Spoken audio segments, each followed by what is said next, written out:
મિત્રો આવા નવા વિડીયો મેળવવા માટે ચેનલને સબસ્ક્રાઇબ કરો, press the bell icon and નોટિફિકેશનને ઓલ કરી નાખો. हेलो विद्यार्थी मित्रों, फरी एक बार हूँ भरतभाई गोंडलिया मारुति एकेडमी में आप सबनु स्वागत करूँ छूँ. आज आपणे हिंदी पाठ है कुत्ते की वफादारी धोरण 7 नु आज आप शुरू करीशुं. एनी विषय आप थोड़ुंक समझी लईए. बराबर, तो शुरू करी तीजो पाठ कुत्ते की वफादारी. प्रस्तुत कहानी में लेखक ने अपने स्वामी के प्रति जानवर की वफादारी को उजागर किया है. कभी कभी जल्दबाजी में काम करने से पछताने की नौबत आ जाती है. लेखक ने यह बात कुत्ते और बंजारे की इस कहानी के माध्यम से बताई है. उत्तर गुजरात के पाटन जिले में रांधनपुर नाम का एक छोटा सा नगर है. वहाँ एक तालाब है जिसके तट पर एक कुत्ते की समाधि है. समाधि और भी कुत्ते की, यह जानकर आश्चर्य होगा ही. उसके पीछे एक सुंदर और हृदय को हिला देने वाली कथा है. पाठ की शुरुआत करिए आपने. पुराने जमाने में व्यापार का सामान ले जाने का काम बंजारे करते थे. एक बंजारा था, वो अपने ऊँटों पर गांवों का माल सामान लादकर शहरों में ले जाता था और वहां से मिश्री, गुड़, मसाले आदि भरकर गांवों के तक ले आता था. लाखों का व्यापार था उसका, इसलिए लोग उसे लाखा बंजारा कहते थे. लाखा के पास एक सुंदर कुत्ता था. कुत्ता बड़ा वफादार था. रात को वह बंजारे के पड़ाव की रखवाली करता था. अगर वो चोर लुटेरे पड़ाव की तरफ आते दिखाई देते थे तो कुत्ता भौंक कर उन्हें दूर भगा देता था. बंजारा अपने कुत्ते की वफादारी से बहुत खुश था. तो विद्यार्थी मित्रों, आ एक पेरेग्राफ अहीं आपणे पूरो करी त्यार थोड़ुंक एने समझी लई. पेला जमानामां तो आपणे समझी छीए तो गाड़ी के बस ने के रिक्शा के एवुं हतुं नहीं. तो पेला शुं हतुं, माल सामाननी हेरफेर करता होय तो ऊँटो छे, बळद छे, गधेड़ा छे, एनी उपर आपणे माल सामान हेरफेर करता था. तो अहींया વાત કરીએ તો એક બંજારાની વાત કરવામાં આવી છે અને એ માલ સામાન ઊંટો ઉપર લઈ જતો હતો. અને અહીંયા કે સમજાવવામાં આવ્યું છે મિશ્રી, ગુડ એટલે કે શક્કર, મસાલાનું અવર જવર કરતો હતો. ત્યાર પછી એની પાસે એક વફાદાર કૂતરો હતો. એ કૂતરો એને બહુ સુંદર હતો. એ પણ એટલો એનો વફાદાર હતો, જ્યારે જ્યારે પડાવ જે રાખતા, પડાવ એટલે કે આપણે જોઈએ પડાવ એટલે કે યાત્રાનો સમય જે આપણે જ્યાં રોકાઈ, બરાબર, એને શું કહેવાય, પડાવ. તો જ્યારે પડાવ રાખે છે ત્યારે કૂતરો તેની રખવાલે કરે છે. બરાબર. कुत्ता भोग कर उन्हें दूर भगा देता था. बंजारा अपने कुत्ते की वफादारी से बहुत खुश था. आगे આપણે જોઈ. एक बार बंजारा व्यापार में मार खा गया और रुपयों की जरूरत आ पड़ी. वो रांधनपुर के एक सेठ के पास गया. वहां पहुंचा, उसने अपनी बात बताई.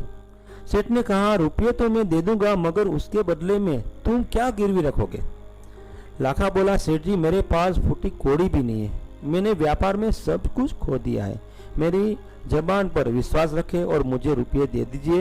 मैं आपकी पूरी रकम सूद समेत 1 साल में चुका दूंगा. एक पूर्व એવું થાય છે કે શેઠને વેપારમાં માર ખાઈ જાય છે એટલે ખૂબ રૂપિયાની એને ખોટ જાય છે. રાંધનપુરમાં એક શેઠ પાસે બંજારા જાય છે અને એને કહે છે કે ભાઈ પૈસાની મારે ખૂબ જરૂર છે અને મારે પૈસાની જરૂર છે, તો મને તમે પૈસા વ્યાજે આપો. શેઠ બંજારાને કહે છે કે હું તને પૈસા તો આપીશ, એના બદલામાં તું મને શું આપીશ, તું ગીરવી શું રાખીશ એમ. તો ત્યાર પછી લાખા બોલા, શેઠજી મારી પાસે એક ફૂટી કોડી નથી. વ્યાપારમાં હું બધું ગવાઈ બેઠો છું. મારી ઉપર વિશ્વાસ રાખો અને હું તમને 1 વર્ષની અંદર બધા સૂદ સમય એટલે કે વ્યાજ સહિત તમારા પૈસા તમને પાછા આપી દઈશ. सेठ बोले, कोई बात नहीं, तुम्हारे पास ये कुत्ता है तो तुम इसे ही जमानत के रूप में दे दो. जब तुम सारे पैसे लौटा दोगे तब मैं भी कुत्ता तुम्हें वापस दे दूंगा. बंजारे को दुख तो बहुत हुआ, अपने कुत्ते को देने में, मगर कोई चारा ही नहीं था। रुपये लेकर वहां वो चला गया। कुछ दिन के बाद एक बार सेठ के यहाँ चोरी हुई। कुत्ते ने चोरों का पीछा किया, दूर जंगल में जाकर चोरों के सारा माल सामान जमीन में गाड़ दिया और वहां से 9-11 हो गए। कुत्ता वहां भौंक भौंक कर बताने लगा कि लुटेरे आपकी दुकान से तोड़कर माल सामान उठा ले गया। सेठ को हक्का बक्का ही रह गया। कुत्ता सेठ की धोती पकड़कर आगे खींचने लगा। सेठ कुत्ते के पीछे पीछे चलने लगे। वहां से चोरों ने माल छिपाया था। वहां जाकर कुत्ता अपने पैरों से मिट्टी खोदने लगा। थोड़ा ही खोदने पर सब सामान निकल आया। सेठ की खुशी का कोई पार ही नहीं था। वो कुत्ते को प्रेम से थपथपाने लगे। कुत्ते की वफादारी पर मुग्ध हो गए। घर जाकर उसने एक चिट्ठी लिखकर कुत्ते के गले में पट्टे में बांधकर कहा, कुत्ते भाई जाओ, तुम अपने मालिक के लाखा बंजारे के पास तुम मुक्त हो। कुत्ता खुश हो गया और अपने मालिक से मिलने के लिए ही जल्दी जल्दी भागने लगा। तो विद्यार्थी मित्रों, आમાં થોડુંક આપણે આ પેરેગ્રાફ વાંચો, થોડુંક આપણે ગુજરાતીમાં પણ સમજીએ। શેઠ બોલ્યા કે તારે પૈસાની જરૂર છે, હું તને પૈસા આપીશ, બરોબર, તારે એના બદલામાં તારે શું તને ગીરવી તારે રાખવું પડશે। તો શેઠ એની પાસેથી કૂતરો માગે છે કે એનો વફાદાર હતો અને પાલતુ કૂતરો હતો, તો એને આપે છે અને ત્યાર પછી રૂપિયા લઈને વંજારો ચાલ્યો જાય છે। એક દિવસ એવું થાય છે કે શેઠની ત્યાં ચોરી થાય છે। ચોરી થાય છે તો ચોર છે એનો માલ સામાન છે એ જંગલમાં એને છુપાઈ દે છે અને કૂતરો પણ એની પાછળ પાછળ એને જાય છે અને ત્યાર પછી જ્યારે ધોતી પકડી અને શેઠને ખેંચે છે કૂતરો અને કહે છે કે આપણે દુકાનમાં ચોરી થઈ છે, માલ સામાન ક્યાં એને છુપાયો છે, બરોબર, એ તમને દેખાડવું। એટલે કૂતરો અહીંયા દેખાય છે તમને કે ચિત્રની અંદર ધોતી પકડીને કૂતરો એને લઈ જાય છે જ્યાં ચોર એ ચોરી કરી અને જ્યાં છુપાયો છે ત્યાં। धोती पकड़ी और दुकानदार ने तोड़कर उठाकर ले गए थे। सेठ वो हक्का बक्का हो गए। कुत्ता सेठ की धोती पकड़कर आगे खींचने लगा। सेठ कुत्ते के पीछे पीछे चलने लगे।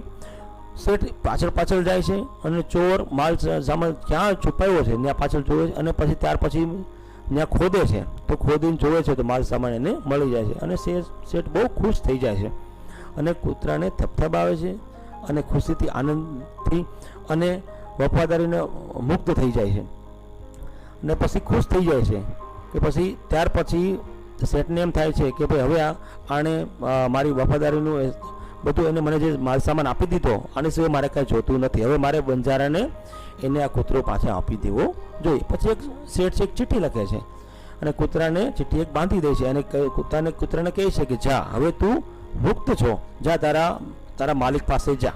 એટલે ત્યાર પછી કૂતરો ખુશ થઈ જાય છે અને એના માલિક પાસે જલ્દી જલ્દી ભાગવા લાગે છે। इधर लाखा ने भी व्यापार में खूब रुपया कमाया। वह सेठ को उसकी रकम वापस करने के लिए उसी रास्ते से आ रहा था। उसने दूर से अपने कुत्ते को अपनी ओर आते हुए देखा। वो नाराज हो गया था। सोचने लगा कि कुत्ते ने मेरी जबान काट ली है, उसने वफादारी की है, उसने बेवफाई की है। अब मैं सेठ को क्या मुंह दिखाऊंगा। उसके आओ देख न ताओ, वो बस कुत्ते को माथे पर लाठी का प्रहार कर दिया। कुत्ता बेहोश होकर गिर पड़ा। लाखा ने देखा कि कुत्ते के गले में एक चिट्ठी बंधी हुई है। उसने उसे खोलकर पढ़ा। लाखा, तुम्हारे कुत्ते ने मुझे सूद समय रुपये लौटा दिए हैं, अतः कुत्ते को मैं मुक्त करता हूँ। उसने मेरे घर चोरी किए गए माल सामान वापस दिलवाया है। खुश होकर मैं स्वयं इसे कुत्ते मुक्त करता हूँ। विद्यार्थी मित्रों, अहींया वो खूब ज सरस वात करवामां आवी। लाखाने ख्याल नहोतो के भाई आ एने एवुं हतुं के भाई मारी पर एने विश्वास नहोतो એટલે કૂતરો ત્યાંથી ભાગીને મારી પાસે આવી આવ્યો। પણ કેવું થાય છે, આ બાજુથી લાખાને બહુ પૈસા આવક થવા મળી હતી અને એ બહુ ઉતાવળ થતો હતો કે હવે શું સમય એટલે વ્યાજ સહિત મારે તો શેઠને પૈસા આપી દેવા છે, કેમ કે હું પૈસા બહુ કમાણો છું અને કૂતરો એને વફાદાર હતો બહુ, એટલે હું એને પાછો મેળવી લઉં। એટલે ફટાફટ આ બાજુથી લાખો આવતો હતો ને ઓલી બાજુથી કૂતરો પણ ખુશ થઈને સામે આવતો હતો।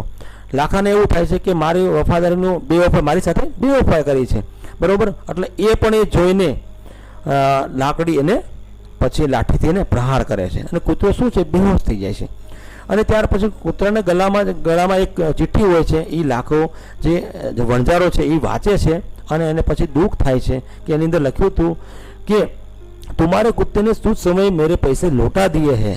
कुत्ते को मैं मुक्त करता हूँ. उसे मैंने घर चोरी हुई थी वो माल सामान वो वापस दिलवाया है. खुश होकर मैं स्वयं उसको मुक्त करता हूँ. तो એને લાખા વંજારે વાંચે છે કે ભાઈ આ મારથી બહુ દુઃખની વાત છે અને આ બધું મેં ખોટું કર્યું, કેમ કે આને તો બેવફાઈ નહીં તો મારું એને વફાદારી એને કરી છે.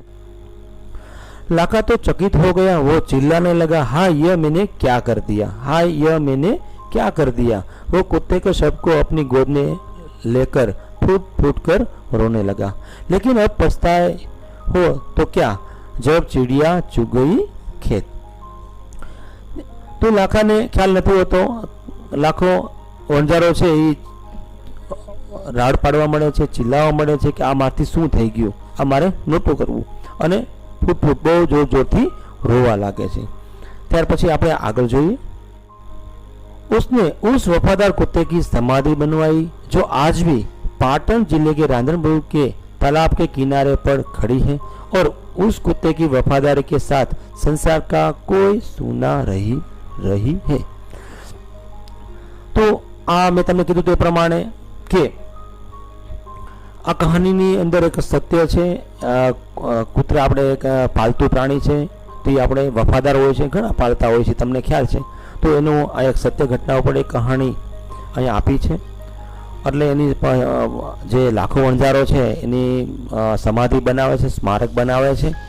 અને જે પાટણ જિલ્લો છે એનું એક રાંધણપુર નગર છે, ત્યાં તળાવ છે, ત્યાં કિનારે એની એક સમાધિ બનાવે છે.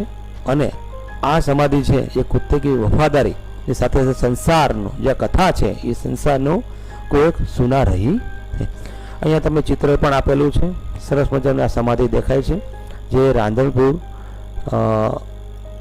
જે છે ગામ, ત્યાં તળાવને કિનારે જે આ સમાધિ છે તમે જોઈ શકો છો. ખૂબ સરસ કહાની છે, તમને મજા આવી છે સમજવાની.